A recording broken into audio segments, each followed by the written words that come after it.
This year marks the 40th anniversary of the Back to the Future franchise, so I'm going to be going over and ranking each film, starting with the original Back to the Future. We start off with Marty McFly arriving at Doc Brown's house, but he's not there. He calls Marty and tells him to meet him at 1:15 a.m. at the Twin Pines Mall. Marty heads to school and we see that he's somewhat of a typical rebellious teen of that time, as he's seen riding a skateboard, ditching class, and absolutely shredding it on the guitar. We also see Marty with his girlfriend Jennifer, and we learn that Marty is a bit insecure and embarrassed of his parents. Marty plans on taking his dad's car so that he and Jennifer can go on a trip out of town. Marty comes home and we see that his dad has totaled the car. His dad, George, gets bullied around by his boss, Biff. We get a peek into Marty's home life and we see that he has a very awkward and dysfunctional family. Marty goes to meet Doc at the mall, where we see him pull up in a DeLorean with a bunch of makeshift wiring and other details on it. Doc puts Einstein into the DeLorean, and after hitting 88 miles per hour, he disappears in front of the two. He reveals to Marty that he sent Einstein into the future, and that the DeLorean is a time machine. Einstein comes back, Doc tells Marty how the DeLorean works, and he also tells him about the day that he discovered that time travel was possible, in November of 1955.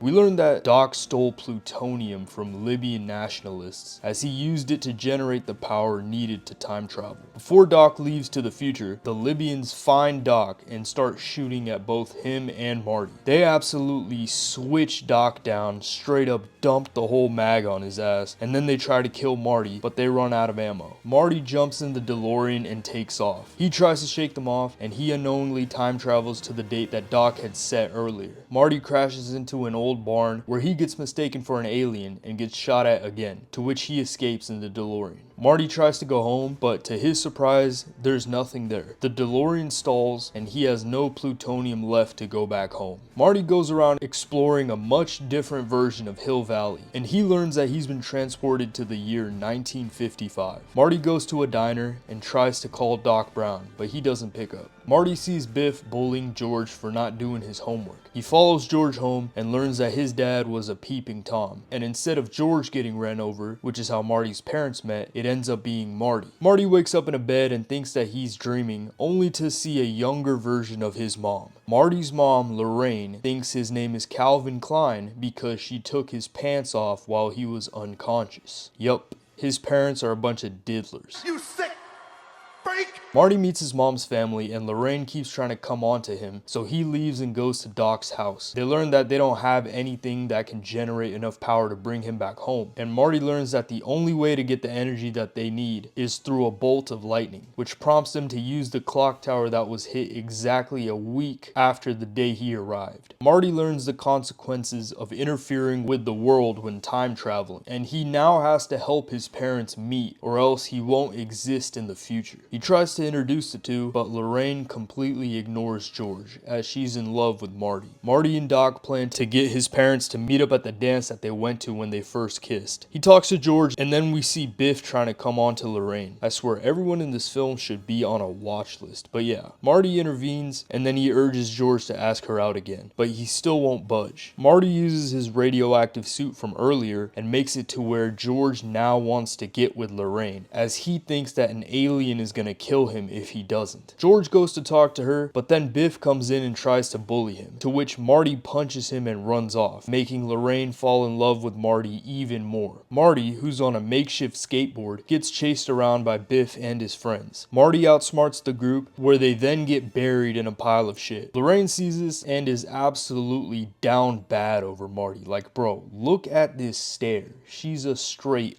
whore. Doc devises a plan to send Marty back home by driving the DeLorean and hitting a cable connected to the clock tower at the same time that it gets struck by lightning. Lorraine, who followed Marty, asks him to the dance, so Marty devises another plan to where George comes to Lorraine's rescue after he attempts to take advantage of her, cause again, there just wasn't any other way but to resort to straight up attempted, But we get to the night of the dance, where we see Doc rigging up the contraption, and Marty Marty writing a letter warning Doc about the night that he got shot. Marty and Lorraine pull up to the dance, we get the certified Alabama classic, and then Biff pulls Marty out of the car and proceeds to beat the cheeks without consent. George goes and tries to stop Biff and domes him with a left hook. Straight up turns his head around, knocks him out. He helps Lorraine up and they go to the dance. The lead guitarist cuts his hand trying to break Marty out of the car, so he has to play in order for his parents to kiss at the dance. George gets his dance interrupted by yet another guy trying to advance on Lorraine, which causes Marty to start disappearing. However, George, aka Big Steppa George, standing on business, pushes the guy away and kisses Lorraine, saving Marty and his family. Marty plays one last song and it's a straight banger. Marty meets up with his parents again, and he tells them not to whoop his ass in the future. Marty gets back to the DeLorean, a tree takes out the cable, and then the two have to hurry up to reconnect it. Doc climbs up to the clock, while Marty ties it to the rope. Marty realizes that he doesn't have any time, and he gets into the car. Doc falls down trying to connect the cable, and Marty's car stalls. Marty ends up getting the car to start, but Doc messes up the cable once again. Marty punches it in, and Doc ziplines down and connects the cable just in time. We get back to 1985. Marty tries to save Doc, but the DeLorean stalls again. Doc gets shot up, but he survives, as he ended up reading Marty's letter. Doc takes Marty home and takes off to the year 2015. Marty wakes up and sees that his house is completely different along with his family. George is rich, his mom isn't an alcoholic, and Biff is now working for George. Marty meets up with Jennifer, and then Doc comes back and tells Marty that he has to come with him, as his kids are in deep trouble. The three take off, and the film ends. Now, let's get this out of the way. This film has not aged well in some parts at all. In fact, it was disturbing to see that shit back then, and it's even more disturbing now. I didn't realize how much weird shit was in this film, but yeah, the writers should have their homes checked immediately. Now that that's said, I really did like the concept of this film. They did a great job with showing Marty's home life, as it made him very relatable to the audience. The comedy was great. I loved it when Doc just spazzes out and says something random out of nowhere, or when Marty gets in the most outlandish situation possible. There were just so many great scenes. The terrorists finding Doc, Marty finding Doc from the past, the chase scene in the town square, the end dance. I mean, they were just so memorable and iconic. And the way they tie stuff in from earlier scenes just shows the versatility in the way they set up later scenes as well. And it makes the audience second guess themselves, as they don't know what details will be important in later scenes. The cast was small but memorable. There were endless quotable phrases, and it didn't overstay its welcome with its allotted runtime. This one's going in the S tier. It's a certified hood classic. We now move on to Back to the Future Part 2. We pick back up where the first film ended, where Marty, Jennifer, and Doc go to the future. Meanwhile, Biff sees the DeLorean take off. The three go to the year 2015. Doc puts Jennifer to sleep for yapping too much, and they land in Hill Valley. We see Marty in the Air Mags, and he put that shit on. I mean, his last name ain't McFly for no reason, okay? Doc tells Marty that his son was arrested for a robbery, and it set off a chain reaction that destroys his family. He's told to meet someone named Griff and refuse his offer. However, he meets an older Biff and is told that Marty ends up ruining his life, and then Biff's grandson Griff takes him out. Marty Jr. comes in and we can see Griff bullying him, similar to the plot in the first film. Griff launches Marty Jr. over, and then Marty tells Griff no, and they fight. Marty gets chased down by Griff and his gang on their hoverboards, and then Marty outsmarts them. Marty buys a sports almanac, planning to use it to get rich off of sports betting. And then Biff sees Marty enter the DeLorean and is reminded of what he saw 30 years ago. Biff realizes something's up, Jennifer gets picked up by the police, and then Doc throws away the almanac, to which Biff picks it up. Jennifer wakes up in her future home where she finds out about her and Marty. Doc and Marty arrive at the home and they're followed by Biff, who gets into the DeLorean and takes off. We see Marty from the future get tricked into doing an illegal business deal and gets fired from his job. They get Jennifer, Biff returns, and they go back to the year 1985 and drop her off. However, they come back to the realization that something is up. Marty gets back home and finds another family living in his house, to which Marty almost gets killed. He runs out and sees an almost dystopian version of his old town. They done turned Marty's neighborhood into Detroit, bro. Marty survives a drive-by and then sees a casino owned by Biff. He learns that Biff is his stepdad, and Biff killed George and married Lorraine. Doc tells Marty how Biff went back in time and and change the past to get rich. Doc says to Marty that he has to find out when Biff got the book so that they can go back in time to that exact date. Marty finds out the date from Biff and he tries to kill Marty. Doc knocks Biff out and they go back to 1955 again. Marty gets into Biff's car where they meet him and the old version of him where he hands him the almanac. Marty gets locked into Biff's garage and he then gets out when Biff goes to prom. Marty has to get the almanac while also avoiding meeting the other Marty that's present from the first film. The principal steals the book from Biff and then Marty goes after him. Marty gets the book only to find out that Biff replaced the cover with another book. Marty goes to where Biff got knocked out and retrieves the book, but then he runs into Biff's goons. Marty then has to stop the goons as they think that the same Marty is the one on stage. Marty climbs to the scaffolding and takes them out, and then Marty tries to escape, but he runs into Biff. Marty hits Marty, allowing Biff to get the almanac again. Doc and Marty chase Biff and Marty uses the hoverboard to get the almanac back. Marty burns the book and it reverses all the damage. The DeLorean gets struck by lightning and it disappears. Marty sees someone come to meet him and then gets handed a letter from Western Union, and he says that it was kept in their office for 70 years. Realizing that the letter came from Doc, he goes to Doc and explains to him that he's back, to which he faints. We get a preview of the third film and then the film ends. Now, this film was not as good as its predecessor, it just wasn't as well put together as the original. The visuals in 2015 are pretty cool, and they did a good job of world building with things like fashion choices, technology, the way people travel, and much more. I just didn't like that they recycled a lot of plot elements from the first film. I feel like they could have done so much more with the storyline of Marty's kids and the futuristic setting. Also, a lot of dumb things happen in this film. Like Marty gets called a chicken and then turns into fucking prime Mike Tyson. Like, bro, it's not that serious. I also hated how loud and obnoxious Griff and Biff sound and how long it took Marty to grab that fucking almanac. Like, bro, I would have just snatched that shit and took off. And again, these are just small things. Then there are some plot holes and unanswered questions, like how is the older Biff the same when he returns from giving younger Biff the almanac? Why did Jennifer even need to be in this film? Why did the plot of Marty's kids just end after doing one small thing? I don't know, I just feel like the plot got super messy with the whole almanac thing, and then they just didn't expand on anything in the future and just went into the past again. I felt like it would have been cool to expand on the fact that Marty's a loser and decides to change himself in the present to avoid it from happening, instead of just fixing it with a quick scene in the third movie. But I don't know, I'm not a film writer, so I can't say anything about that. But overall, this was an alright film. It was just a bit repetitive, and I feel like they kind of fumbled what could have been an amazing sequel and just settled for a dumb side plot with the almanac. I'm gonna give this one a high C. I still enjoyed watching it, but it does have a lot of flaws, and I wish that they stayed in the future for longer than they did. Lastly, we get to Back to the Future Part 3. We get a quick recap of the first two films, and we learn from the letter that Doc has been living in the year 1885 for 8 months, and that he does not have the technology to repair the DeLorean. However, he hides the DeLorean with instructions to fix the car and go back in time. They get the car, and it's revealed that Doc was shot and killed a week after the letter was sent. They build a new time machine, and Marty goes to the past, right into a group of Native Americans. Marty loses them, and then gets chased by a bear, to which he gets knocked out. He wakes up inside his great-great-grandparents' home, and goes to find Doc the next morning. He runs into Biff's great-grandfather, Buford Mad Dog Tannen, who ties him up and hangs him, which almost ended up killing Michael J. Fox in real life. However, Doc Brown shoots the rope and saves him. Marty tells Doc about his upcoming murder, and he decides to leave before it happens. The only problem is, they don't have gas to power the car. They devise a plan to use a train to push the DeLorean off an unbuilt bridge to generate enough speed. Doc saves the life of Clara Clayton and falls in love with her. They go to the town festival, Buford and his boys arrive, and he takes Clara from Doc. Buford partakes in low honor activity, and Marty saves him from using his dead eye on Doc. Marty and Buford agree to a duel. Doc is head over heels for Clara, and then he tells Marty that he's not going back, but later gets convinced by Marty to come home with him, as well as destroying destroying the time machine when they get back. Doc tries to explain to Clara how he's from the future, but she doesn't believe him. Marty runs off to find Doc, who passes out after taking a single shot of whiskey. Clara leaves for San Francisco, the bartender wakes Doc up, and then the time for the duel arrives, to which Marty realizes that his ancestor is the one that dies in the shootout. He forfeits the duel, almost gets rage baited into the gunfight, and then Doc wakes up. Buford and his gang start shooting at the two, and then they capture Doc, which entices Marty to accept the duel. The showdown begins, and then Buford shoots Marty, but he survives as he's wearing armor underneath. Marty puts the beats on Buford, and then Buford gets arrested for a robbery he committed earlier. Clara goes back and finds the time machine model, realizing that Doc was telling the truth. Marty and Doc go after the train. They get to the front and steal the train, and then they start their journey back home. Clara catches the train, and then Doc decides to take her along. However, the train explodes, knocking her off balance. With the DeLorean almost hitting 88 miles, they're put in a difficult situation. Then, Marty slides Doc the hoverboard, and he saves Clara. They get to the end of the tracks, and Marty barely escapes death once again. He's sent back to 1985, where his car gets stuck on the train tracks. A train comes in and destroys the DeLorean, but thankfully Marty gets out just in time. Marty goes back home and then goes to get Jennifer, who's still on the porch from the second film. Marty almost gets enticed to a race, but he doesn't go along with it, as Doc told him to be careful with his emotions, saving his fate from the second film. Jennifer realizes that she wasn't dreaming, and Marty explains to her that the DeLorean is destroyed. Then, Doc comes to the present in a steam engine, along with Clara and their kids. Doc gives them a gift, and then he tells the couple that their future is yet to be written, and he encourages them to make it a good one. Doc says goodbye to Marty, and the film ends. This film honestly surprised me, as I liked it a lot more than I expected. I love the old western setting, and like I said in the part 2 ranking, the franchise does a great job in making the world come to life with the way they use characters and cliches for the world building. This movie also helped answer some questions about the second film, so it was good to get a little bit more clarity. Also, this film was shot back to back with the second one, and when studios do this, it often leaves a lot of unanswered questions and plot holes, as well as some odd pacing of the story. However, I did like that this film wasn't as copy and paste as its predecessor, and in my opinion, it was a great way to wrap up the story. I love the new characters they introduced, such as Clara and Buford. I personally think that he was my favorite version of Biff in the entire franchise. I also think that the comedy was very underrated. I genuinely had to pause the film when I saw the scene of Doc passing out after downing just a single shot, because I was laughing so hard. It was just silly and just absolutely hilarious. Now, was it an amazing film? Not really. I felt like time flew by in 1885, and there wasn't really any high stakes in comparison to the first two films. I get that the whole point was that Marty was trying to save Doc's life, but there really wasn't any feeling of like, oh damn, Doc might actually be in trouble. It was kind of like Buford wants to kill Doc over some money. Oh look, he's gonna duel with Marty, and then it's just like, oh look, Marty whoops his ass, and then it's basically over. I feel like they could have made that last part a little more high stakes, but other than that, I really enjoyed the ending. I feel like it was a good way to wrap up the trilogy, and it also managed to give more context to the second film. I'm gonna give this one a B. It was a great send-off to the franchise. Lastly, we have Doc Brown Saves the World. Although this is only a short film, I decided to just include it as it was released with the 30th anniversary DVD of the first film. We see Doc Brown hop out the DeLorean in an all-white lab. He sends Marty a message that he has to destroy some things which will lead to a nuclear holocaust in the year 2045. These items include a food hydrator, the air mags, the hoverboard, and an energy reactor. He reveals that Griff created a social media app that causes nuclear explosions for all 100 million users at the same time in 2045. Doc destroys each item one by one, and then he comes back and rejoices. However, he reaches in his pocket and pulls out an AI mind jar that he thought he had disposed of. It's then revealed that there are two Doc Browns, and then it ends. I liked this short. It was only about 10 minutes long, and it told a cool little side story. I'm gonna give this one a C. There you have it. Those are my rankings for the Back to the Future franchise. Comment down below your rankings and what you would like to see me rank next. Like and subscribe to the channel. I believe we just passed 100 subscribers, and I plan to get the channel monetized by the start of the next year, and I would appreciate anything I could get as it would help me reach my goals faster. Thanks for watching. Again, subscribe to the channel for more content like this, and until next time, goodbye.